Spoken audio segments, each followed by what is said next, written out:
Hey guys, here's your Monday mix-up for the Northwest Youth.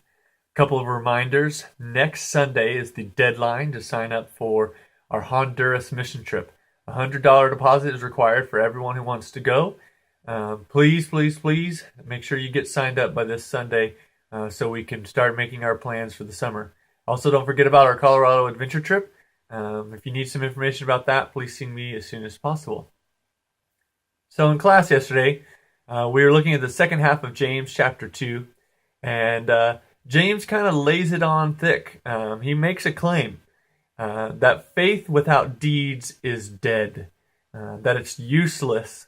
And we took a look at that, and, it's kind of a hard thing to hear. Just because you believe in God, he says, doesn't mean anything unless that belief is translated into action. One of his biggest examples of that was Abraham. He says in verse 20, "You foolish person, do you want evidence that faith without deeds is dead?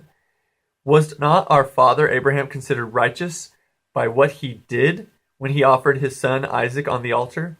You see that his faith and his actions were working together, and his faith was made complete by what he did." And so we're challenged to not just simply believe in Jesus, not just simply have faith in him as our Savior, not just simply believe God exists, not just simply have faith that God is with us, but allow that faith to be translated into action. Do you believe God calls you to care for the poor? Good. Now do something about it. Do you believe that God calls you to be more pure and live a different life than the rest of the teenagers around you? Good. Now go and do it.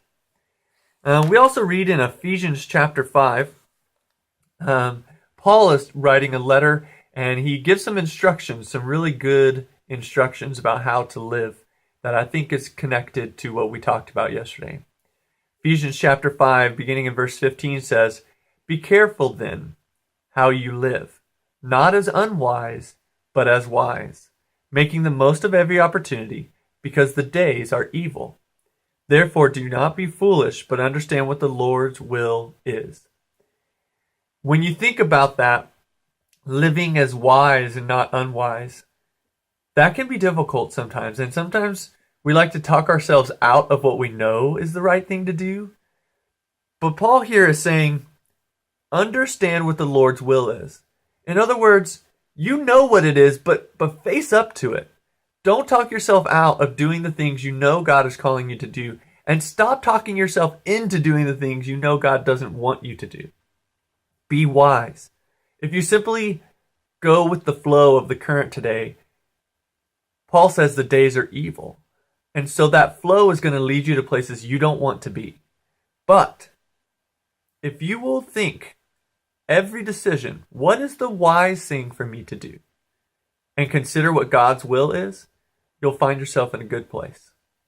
I hope you'll join us this Wednesday. Last Wednesday, we weren't able to do our class on victory and talk about hope.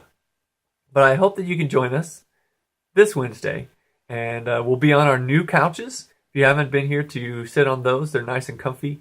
Come join us this Wednesday for class, 7 p.m. See you there.